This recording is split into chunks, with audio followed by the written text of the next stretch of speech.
The fact is, it takes more time to make something. Everything's the font for the law. You know when you like quote the law, it's supposed to be like in little font? That's what I meant. Like, you know when you quote like the rule 901. It's actually supposed to be indented more than that as well. So you've squeezed your margins out and used a smaller font. I should just stop right now. Tell her, Cal. It doesn't get better from here.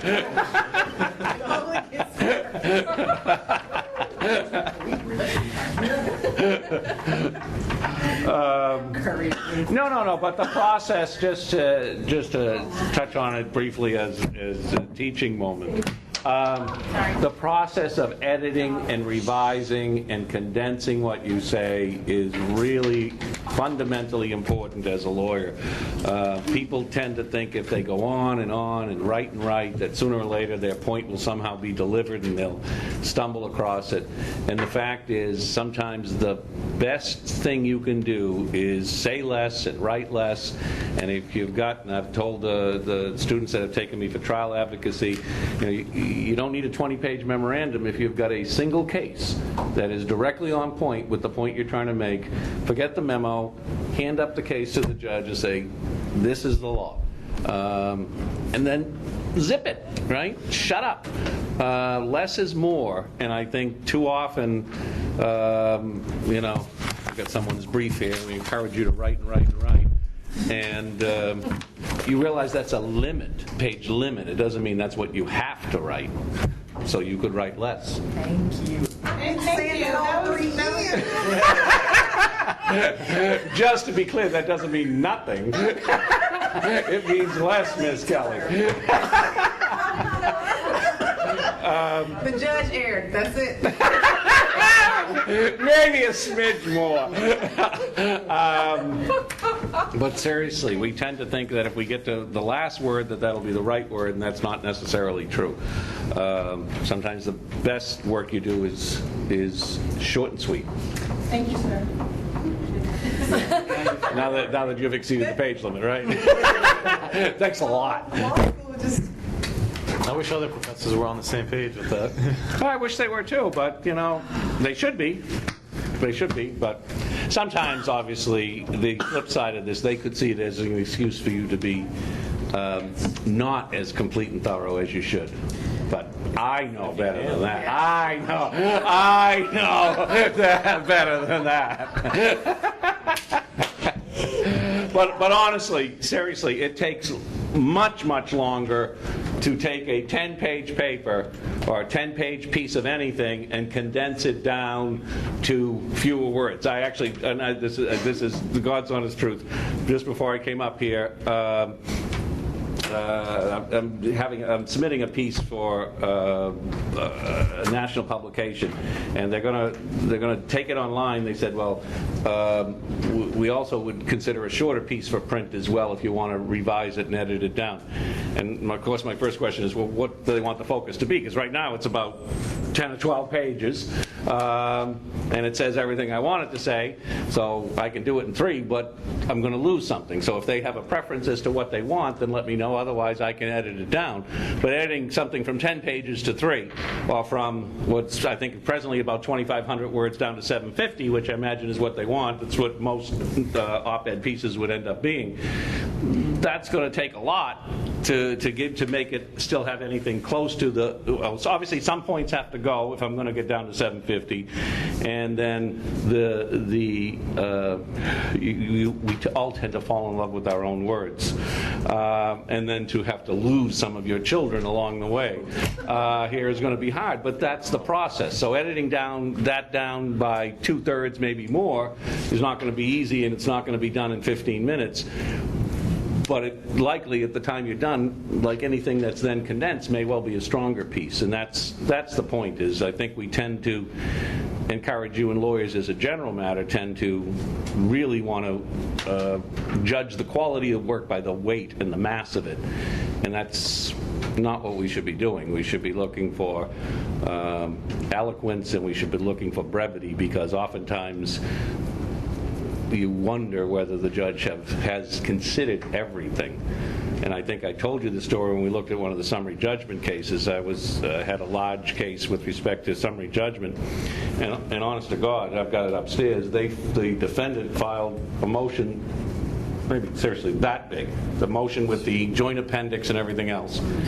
And my Motion denied. but that's right. If it takes 2 feet of material to say there's an absence of a material fact in dispute, and this is what I did when we got to oral argument. I said, Your Honor, they just filed 2 feet of material downstairs in the, not just, but they filed 2 feet of material downstairs in the clerk's office. If it takes that to say there's an absence of a material fact, then clearly there are material facts in dispute that deserve and warrant our ability to have our right, those facts heard by a jury. And that's the point, is if you got a little short motion and a little short memo, then maybe you're right, the law's dead on, you should win. But you shouldn't have to try to win simply by killing me with the weight of all the paper. So that's what I think. So you should be able to get that to 5 if that's the requirement. And by the way, seriously, just to finish it, if the First Circuit's rules are that it's a 20-page memo and no more, and you haven't asked for longer and gotten approval for longer, you submit 21, the motion's denied. Okay, it's not like, hey, maybe you didn't read the local rule because the rule says you only get 20. It's motion denied, okay, because of the failure to follow the local rule. And the same type of vein is that if and I think it might have been the same case. No, it was a different case. It was a different, it was an invention dispute. They wanted to file, again, the page limit's 20, and they asked for the ability to file a 30-page brief to explain whatever it was, which should have been a lot easier. I think, honest to God, I think in that case, whatever, I forget what the motion was, but I filed 12 pages of a brief, and they needed 30 to do whatever it is. And again, if I need 30 pages to convince you, the question's a lot more open than you would want it to be. If you can do it in 12 or 6 and convince me that you're right, and the logic holds tight, and the cases are there, then frankly, it's a lot easier, in my opinion, for why you should win. And so, don't think just because you can tell me a lot of things means you're going to win. And especially as we think about practicing law in the district court or the superior court, and I've said this many times, especially if you're going to do trial work. You've got a suppression motion, of course you're going to have to file a little memo. But if I got a case that says, the fact that the smell of burnt marijuana does not give you the ability to search a motor vehicle, period. Commonwealth v. Cruz. There you go. Then I'm done. Yes. Right? I'm done. Mm-hmm. And all I can do beyond that point is to dilute my argument. Here's the case, Judge. And the fact there is a case specifically on that point, as Sunshine makes reference to as well. And so that's the point to remember. Sometimes you start to undercut major points that you have by bringing weaker points with them. So that's what I would say. Trust your instincts at some point, too. I think that's why we tend to do it. You say, well, maybe I'm not quite reading it exactly as it says. And you say, well, no, that's what it says, right? Frankly, when I have a case like that, when I'm that way thinking, I am right? I go next door to Peter and I say, Peter, right? I am right? No, right? You need to have a reality check. You need to have someone you trust. And I think that's fundamentally important as a lawyer. I've been a lawyer 30 years now, and I need that. You need it especially early on because you're not necessarily confident about your abilities or your interpretation, and oftentimes there's someone a lot more experienced telling you you're wrong, so there's the reason why you're a little insecure about it. But to have that notion of being able to go and ask, well, is this right? Do you think I'm right? Is this a good argument? Is this a winning argument? And if someone says, no, that's really bad. And I've had a few of those where people call me. They want some advice, and they say, "Well, do you think I can win with this argument?" I say, absolutely not. But more often than not, the answer is your instincts are probably pretty good. Your instincts are right. Your cases sound correct, and that's a pretty fair argument to make. Every now and then, you hear things that just don't hold true. But that's why we have reality checks, and it's important whether you've been out 30 days or 30 years to have someone who you trust like that and you can go to. But those are final lessons for our remedies class. And good luck with your writing and you have an argument too, then I take it? Oh, no, this is bankruptcy. He just wants any paper Oh. bankruptcy issues. Oh, so it really doesn't matter at all, does it?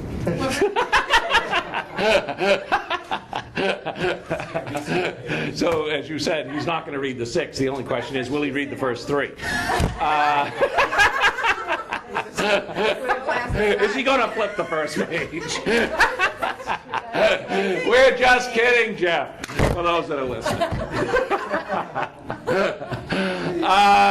Okay, let's talk about what you do care about as well, as which is your exam, which is coming up in a very short period of time. How should you approach it? First of all, let's talk about what it looks like. You're going to have a single essay that'll have chock-a-block full of various issues. I don't think I'm going to use it, but I did, just for your own edification, I did notice that this year's February bar exam had what I would think were at least one, if not 2 variations of remedies type issues within the exam. So, I mean, it's important to understand how we pulled torts and contracts, and there were actually some employee rights in there, and there was some, I didn't see much on injunctive relief, but there probably was one I would put in, and maybe a little bit of 93A. So if you think about the broad cross-section of things we've done, I think you can come up with some of the more important issues that are likely to find their way to the exam. And I think one way to start to think about that and look at that is obviously by going over the old exams, which I've said a bunch of times already. So that'll show you what types of topics tend to come up, and then what the format looks like. What types of topics come up? When I structured the course originally, after I didn't teach it for a year or 2, and then I came back to it. What I said, and again, I told someone else this in relationship to building a course earlier today. I said, what are the 15 things I would want you as the new lawyer to know and be able to deal with on a reasonably masterful basis? And so if you go back and look at the syllabus and look at the 15 weeks, 15 sections that you've worked on from time to time, there are some pretty focused cases and a pretty focused, I think, study plan within those as to what issues are likely to come up. And if they're not in Section 1, they'll be in Section 2. And again, I think that you'd have a pretty clear assessment as to what we're looking at and what you should be looking at there. Sometimes, and again, those of you that have had me before know, sometimes I'm giving you a piece of paper and say, well, write out 15 concepts or 30 terms or whatever way you want to approach it. And I think that's probably a decent way to think about, well, what is he likely to test? And frankly, sometimes if you went back and looked at that list, the likelihood is you'd have 75%, if not even more than that percent of what's going to be on the exam. So I think that's important to do, is to outgame me as to what you think the exam's going to look like. There will be 10 concepts there that I expect to be well defined. I'm not looking for an answer to those concepts that I can get from someone in college or someone who watches a lot of Law and Order. What I'm looking at are well defined and expressed concepts that are essential to the knowledge of remedies and what we would call traditional equitable remedies. Do not just give me an example, by the way, that's another piece that was on, it was one virtually full essay on the bar exam in February devoted to sort of some basic Civ Pro. It was a motion to dismiss, it was a question on removal jurisdiction, and it was a question on minimum contacts and the basis for personal jurisdiction. We looked at a lot of those things through the course of the semester. It was a relatively short question, but it was clear what they were looking for.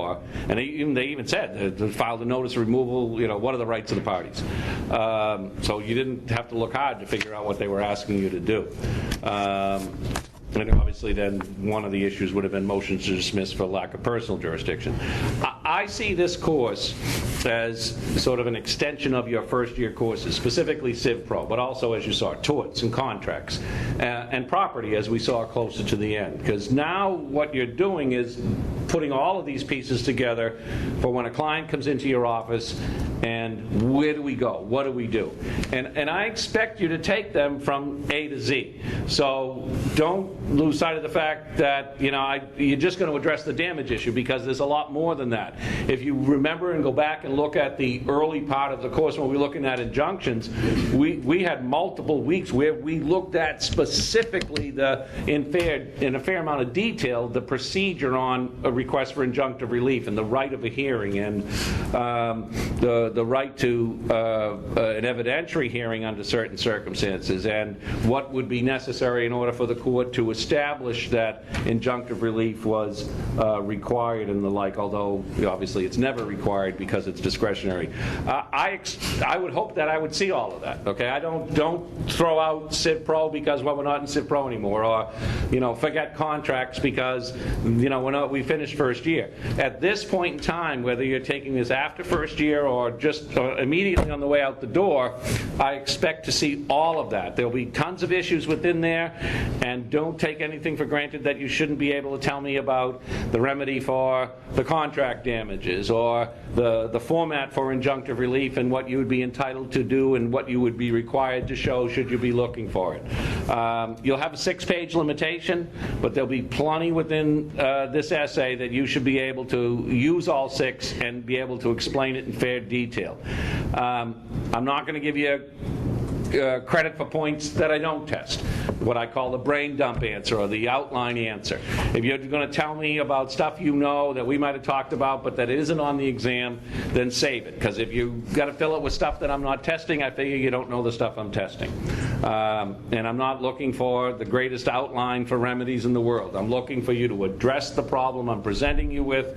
I'm looking to see if you have a reasonable level of skill to be able to analyze the fact pattern involved, apply the relevant law, and then express your analysis in a reasonably coherent way, and not just reasonably coherent. I mean, that's a C, and I know you all want A's. So the more issues you notice, the better you make that analysis and then express it. What I would like, if you're looking for an A, I'm looking for a mastery of the law, and I'm looking for it to be written in an eloquent fashion. You give me all that, you define the law well, and I'll give you an A. And beyond that, if you leave a lot of issues on the table or you don't write it reasonably well, and that's the last part I'm going to mention about that, is this should not be a time-sensitive exam for you, okay? Take 15 minutes to think about the essay. Think about how you want to approach it. You know, when I turn over the page of the book, you're coming in with a clean slate, and from the moment I start reading, either it goes up or down, right? That's the nature of it. And the same thing if you think about with arguments you make in court and papers you write, is you can either come up or you can go down, and once you start going down, it's hard to get back up there, and that's what I want. So it really, I know I see sometimes, but I think I see this more in first year than later on, is, you pass out the books and people start feverishly writing, and I know I worry about that too, right? When I took exams, is that it's all going to leave my head if I don't write it immediately. Well, take a scrapbook and write down what you need, but you don't want to just start writing the essay answer under such critical time pressure like that, right? Because you really want to think, well, what do I think the major issues are here? Make some analysis of my choices, where you want to go, what you want to do, and then really, if you have the time, and you will have the time, the question is, will you use the time? Maybe outline it, right? We've talked about this in first year. Outline a reasonable response. Okay, so where do I start here? I always like, Rule 11. So we're going to start out with my analysis and investigation, whatever, because that's what lawyers should do anyway, and we've talked a lot about this. But so where do I think next? And then sort of get the flow of it before you ever start to write that first paragraph or second paragraph or the first page. Because I honestly, God, I have read essays where I get to the third page, and I've gotten the first two, so you're making an impression as we go, and I get to the third page, and honestly, it doesn't happen often, but sometimes it says, forget everything else I wrote already, this is what I meant to say. Thinking, well, I can't do that, you know what I mean? Because okay, I'll read it from here, obviously, but I've already read that other stuff. And what this tells me, unlike the mastery of the material and the expression that you're trying to convey to me, is that there's some level of confusion here. And that's obviously not going to get you an A. It may not get you a B. And it's an impression you don't want to leave. Frankly, you'd be better off, and sometimes people do this, and that doesn't bother me at all. But obviously, we don't have a shortage of blue books. Some people pull out the first 2 pages and start on the 3. That's frankly better than saying, forget everything else you just read. Best yet, take your time to outline it, get a new blue book, and express it the way you think. Because sometimes I do think, and that happens when you write otherwise too. Sometimes it takes a while to get into what that groove where you want to say, and then I hit there and I say, oh, now I think now I get it. Now it's going well. Well, in the real world, what you do then is you go back and edit the paper, and you get rid of that early stuff and say, this is where I'm starting. This is what's going to pull people in, and this is what's going to make them want to read more. Well, be nice if your essays were written like that. And I know you worry about time, but what I'm telling you as a general matter, it shouldn't be a time constraint issue. Those have had my exams before. Usually there'll be people here to the end, and that's okay. They're double checking their work and the like, but usually it's not, I'm pulling the book from you because you didn't have time to make the analysis and write it well. And especially, I can't stress enough how important it is that that the manner in which it's expressed matters. And so the mastery is that analysis flows becomes important to recognizing that it's a good exam. It's not a good exam. It may be a great exam, but it's a good exam is where you want it to be. But and great gets into the details. It's not just I'm going to satisfy Rule 11. Well, tell me what the standard is. How do you satisfy it? What is it you're going to intend to do? Not just I know I'm supposed to say this. Well, what would you like? What is missing? Or what have you looked at? What else do you think you need? And I'm just using that as an example. But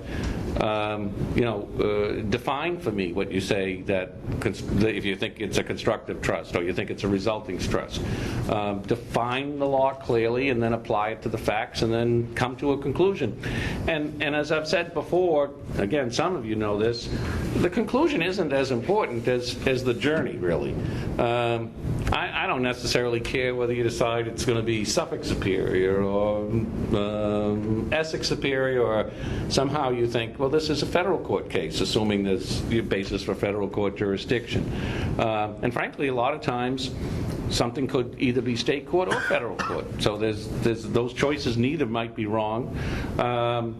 But let's look at it and make sure that you've explained your rationale reasonably. And then on the shorter answers, I think it's important. What I notice as a common mistake is people launch right into an example before they've defined the concept. And that's a mistake, because first I need to know you know what the law is, and I know you need to know how to explain it, because we explain things to clients, we explain things to courts. A lawyer explains things all their life, right? That's what an advocate does. And so I need to know you don't just understand what it is, but you can in fact explain it clearly and express it clearly, and then apply it to the fact pattern as given. Avoid some of the sort of the colloquial things we see. Injunction is like this or that. It's not like anything. Tell me what it is. You understand what I mean by just launching into examples? Because I'm trying to think of one right now, but I see it too often. declaratory judgment is when the court issues an order about the rights of the parties. And that's not bad. It's not the definition yet. And I think you can tell me what the legal standard is better than that. And that's probably even better than the general example that I see too often. Give me something, give me another concept that we can use with an example for illustration. Anyone? Say what? Evidentiary hearing? It's like another hearing or some other kind of hearing. Yeah, but see, I'll tell you, that raises a good issue, you know. Again, don't just tell me unless you don't know it. And then, of course, I really look at it and say, you don't know it. You know, an evidentiary hearing is when the court takes evidence. Really? You know, what is the significance of that concept to what we've studied? That's the point of that. Or, you know, an evidentiary hearing is like when a witness takes the stand. No, first of all, it's not like that. It's not like anything. I mean, define the concept first. Define what the concept is and then apply it. And define the concept in the context of what we've studied and how it's relevant. But that's, I think, the key. So what questions do you have? How close, well, I mean, you've got your definitions of some of these major areas, and I had you for evidence and knew you were real precise there. To get an A here, you have to be word for word precise, or how precise do you want? You know, people have asked that before. They asked it very nicely there, frankly. Sometimes they ask it in the form of, you know, you're a bit of a control freak, which I don't dispute that much either. But here's my first line of defense. I'm asking you for what the law is. And it is what it is, okay? So, do I want a verbatim instruction? Do I want it verbatim? No. If you, well, yes, as Ash says, probably. Unless you have the law better. The likelihood, for instance, those of you that have me for evidence know hearsay, for instance. And listen, I take it as an extraordinary source of pride that people will tell me to their dying day, I hear your voice and I can define evidence, okay? If people think that bothers me, it does not. It says that I got my lesson across, okay? So, if you have a better definition that you can retain, which you do not, okay? You do not, okay? Oh, I know all of 801. I'll give anyone that bet any day. Patrick, as smart as Patrick is, because Patrick wasn't present with us last fall. But Patrick couldn't define hearsay as well. And here's the point. Maybe he could. If you've got a better definition, and it's the definition, then great. Then you'll get all the credit. But if it's not right, it's wrong. So ultimately, you're telling us verbatim. But verbatim is what? I'm saying... Tell me the law. Tell me the law. Tell me the law. Don't throw... Maria has an expression which I think is well taken in this regard, too. They give me a word salad. I said all of that. No, you didn't. You used a bunch of the right words. They're not linked correctly together, and it's not even English, okay? So it's close, and that's right. It's close. But when you have to make the final analysis on the bar exam in 1 minute and 48 seconds, or you're writing your essay in 36 minutes, you don't have time to think about what the law is. You need to know it. And so if your definition is solid, and it's a very good definition, the fact that it's not mine, honest to God, I'll still give you credit. I don't think that's likely, and it hasn't been likely in my experience. What's more likely is you sort of understand it, but getting it to the end of your pen isn't likely to work out as well as you think. And I think the reason we do that, and you do that, is that you talk about it, but we don't talk like we write. And the fact is, when you really want to know it, and this is the only way we test it here, right, is you got to write it. And so I really think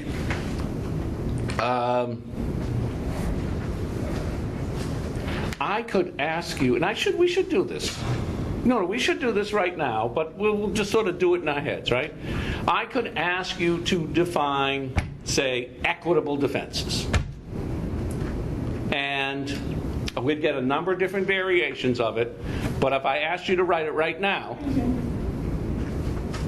and I gave you time to revise it and look at it and think about it and then add to it before we left here, my guess is the last one would be better than the first one, right? And I think we'd all agree on that. Well, let me ask you right now then, how many of you have written out the definition to equitable defenses so far? Just what, half of you? Is that true? Sandy, you're not lying to me, or are you? Tell the recorder. Ask anybody, yes I have. Half the people, yeah. Half the people raise their hand. Now that's a lie.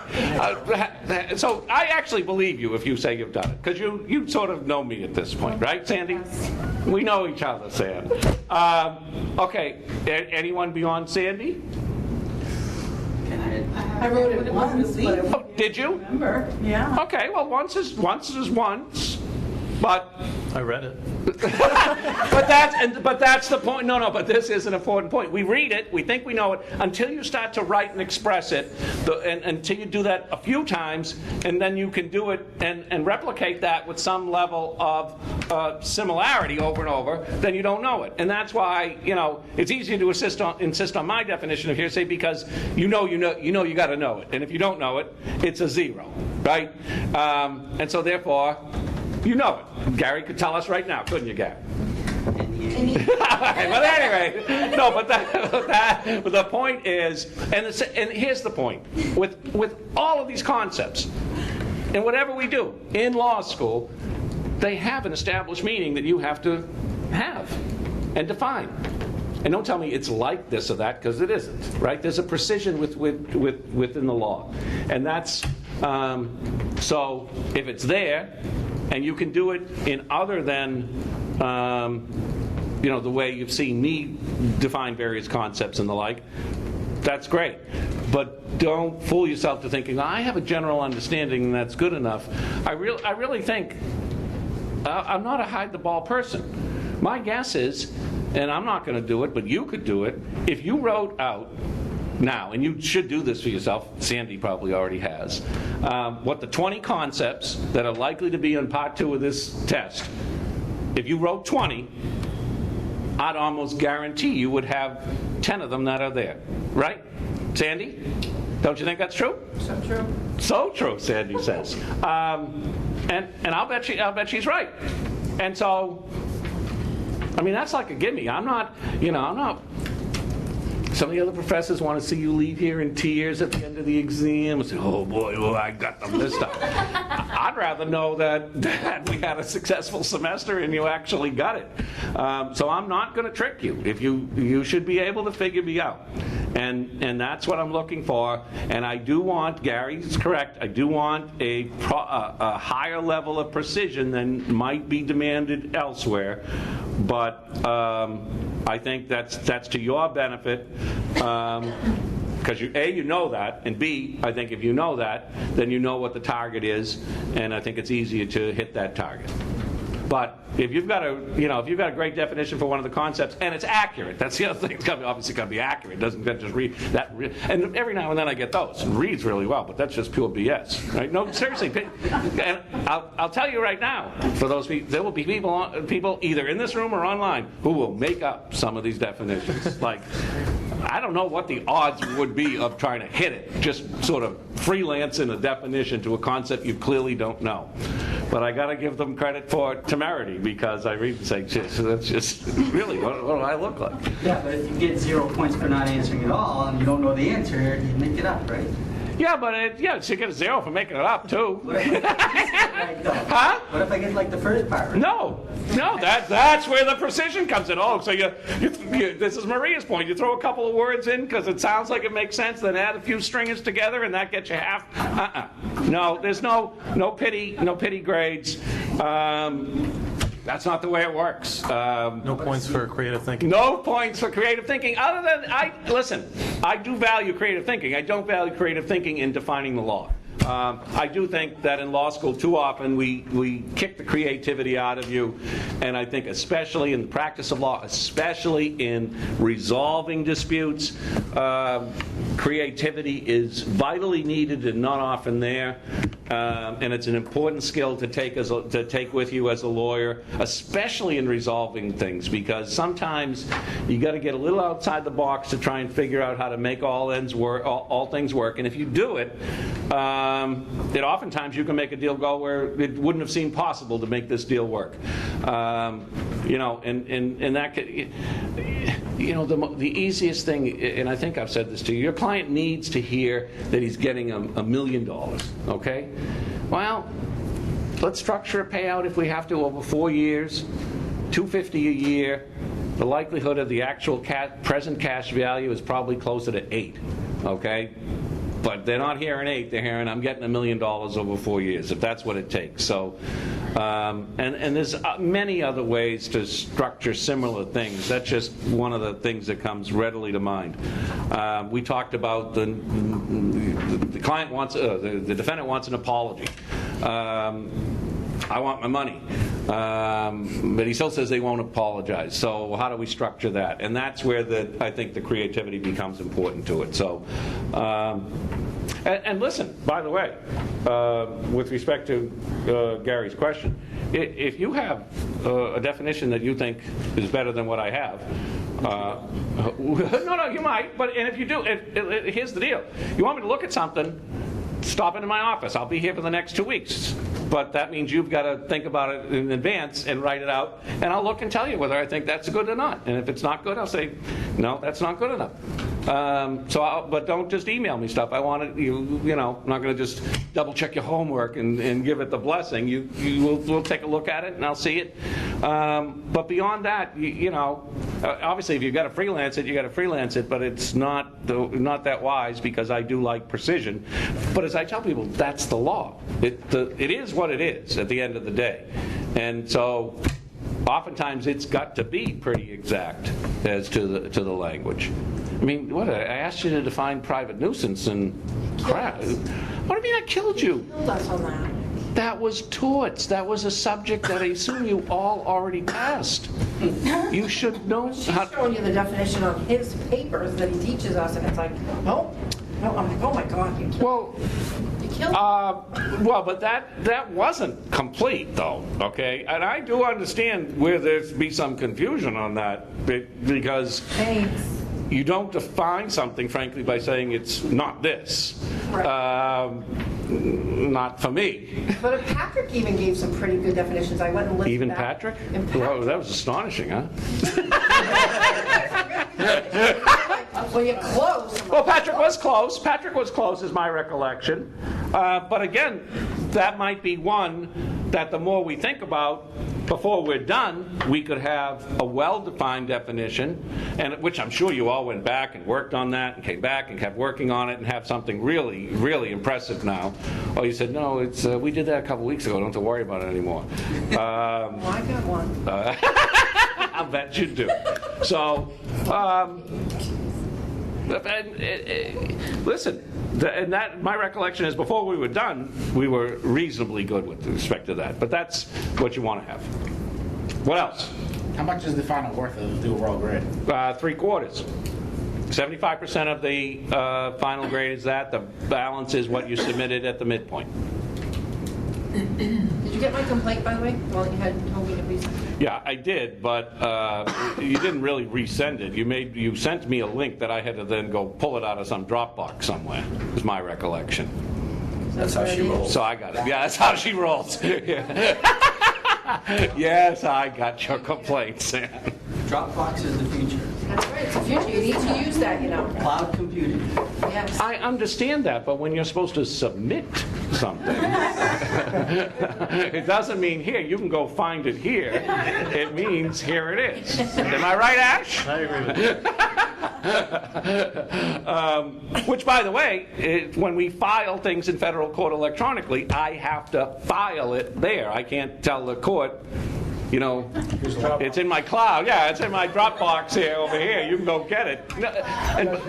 Yeah, Judge, here's the link, right. So, what? It did have a link to it. First of all, the first one was the wrong complaint, wasn't it? And I gave you the. Did you need login credentials too? Yeah. Thumbprint and everything else. I get to see Sandy's cloud. Okay, what else? Good. So I printed out the whole prior exam, and Did you say exams? I printed out everything. It was like 84 pages. Okay. And you know how you were saying like your terms, your terms like come up over and over again? I didn't say that, but I assume that's true. I think at the end of the day, there's some essential concepts you should be aware of. Yes. Wang test. I'm sure you know that. Word for word. Verbatim. Well, the test is the test, isn't it? I mean, like, if I asked you what 5 plus 5 is, I think you would be able to get that test right. If I asked you what pi is, you'd get that right. Huh? Well, you probably wouldn't get it right, but there is a right answer. Huh? No, do you remember what the Pythagorean theorem? You remember that? It goes on forever. No, that's pi. What's the, no. Yeah, so you still remember that with that precision. You don't say it's a squared plus something else squared plus equals something else. There's some things you remember, and that's what you're supposed to do. So, Good. just so to narrow it down, because I know it's like 20 or 30 terms. So the fact that there Is this question what's on the test, Professor? Just ask them what. Is this where we're going? Is this the first time we've had a course together? no, Okay. She wants to know what's your most favorite concepts. He said, I just learned all 30 terms and just hope for, Yes. 10 to show up. he said if you learn them all, you Learn them all. Right. Or what? What's the alternative is for me to tell you what's on the No, test? I was just saying the fact that a lot come up more than others, should we focus on the ones that come up more? Like No, I'd focus on the ones that are almost never there. Okay. No, you know I'm kidding, right? I would focus on them all. but you know there's going to He's like, okay. Focus on them all. I just like Listen, everything. listen. You guys spend an enormous amount of time studying in law school. You spend an enormous amount of time, enormous amount of money. 30 concepts isn't the end of the world, I would think. Right? Verbatim, so it's like I have to like speak it into my recording and listen to it and then get it verbatim because It sounds like a wonderful approach. Now, do you think if you did that, there'd be a better chance of remembering it when it comes time to take that test at the end of law school? Yeah, because I hear it in my head and it's like it's horrible listening to my voice over and over again. Verbatim, so it's like I have to say it in my recording and listen to it. But of course, Sounds like the best reason why I should want what I want, so that then when you do take the bar exam, you know it, right? you're right. Okay. So you're going to be listening to yourself a lot. What else? Go ahead. Did you hand up? No. I did have a question on Sure. the bond thing, and I'm trying to Yep. remember because it's been a while. Yep. It was that Frank's GMC versus, Yep, I remember the case.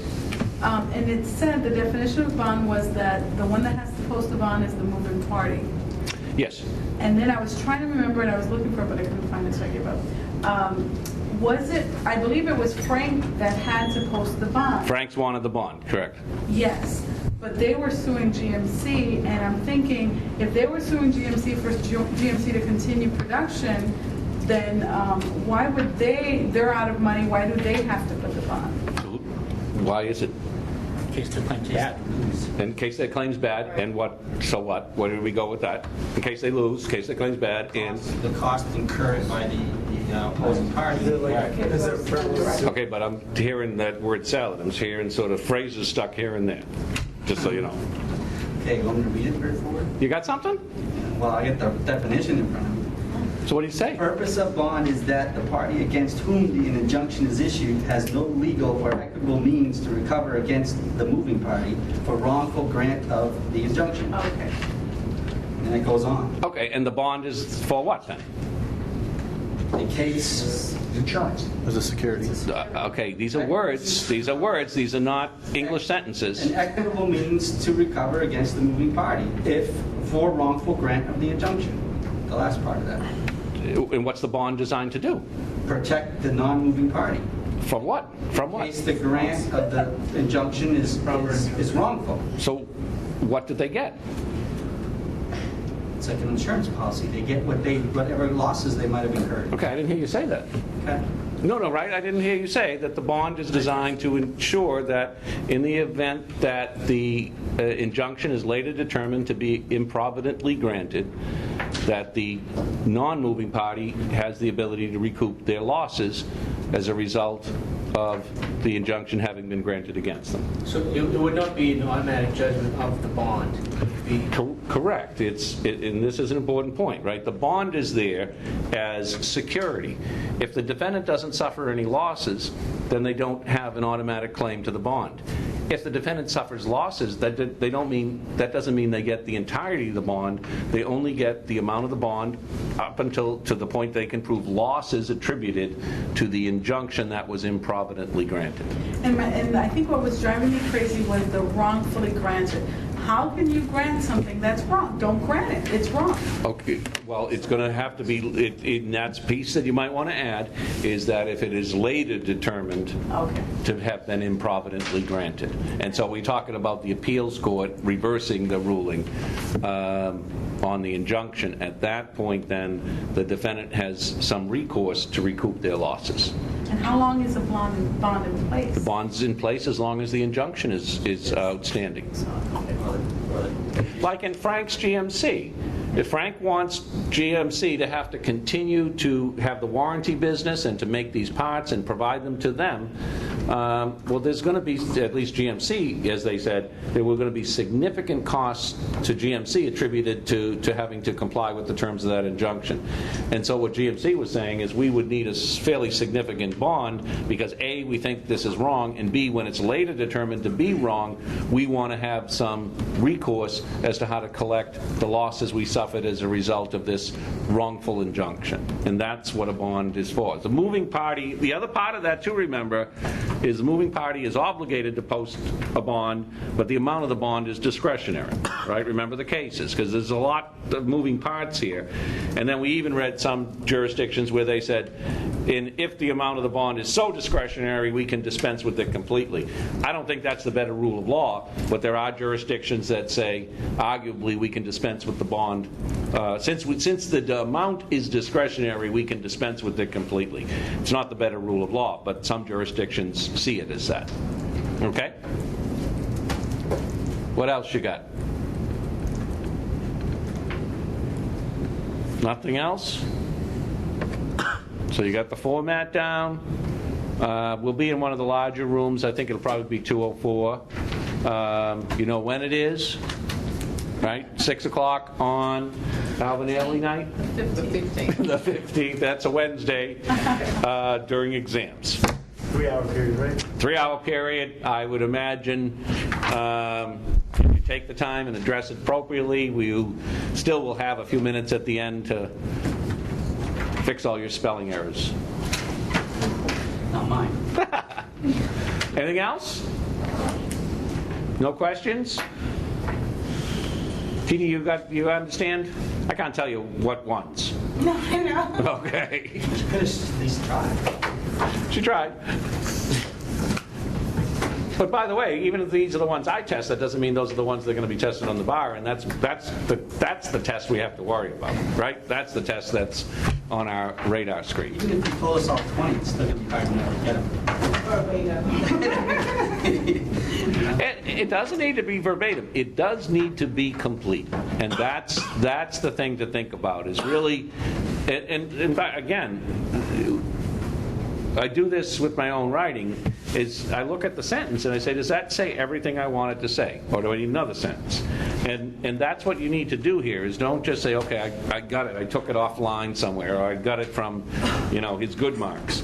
Because there may be more to add to that than you can fit in a little bitty space. And so think about what else did we study with respect to that would be important. Because again, you're all going to come in at the end saying, I really think I gave you the A answer. Well, the A answer is pretty thorough and complete. And even just taking the concept of bond that you guys just worked through, there's a lot that would go into that you would think about. It's not just about the defendant being able to come back for it, who's usually the non-moving party for their expenses, but even the bond process, about the amount being discretionary, and that there are some, in fact, courts that feel they can dispense with the bond, even though the Rule 65 requires that there be a bond. So there's a fair amount there that you would get in a relatively brief period as you start to think about the concept. Okay? Anything else? Okay, then I'll see you, well, I'll see you sooner. If not, I will at least see you on the 15th. Okay? Good. Thank you.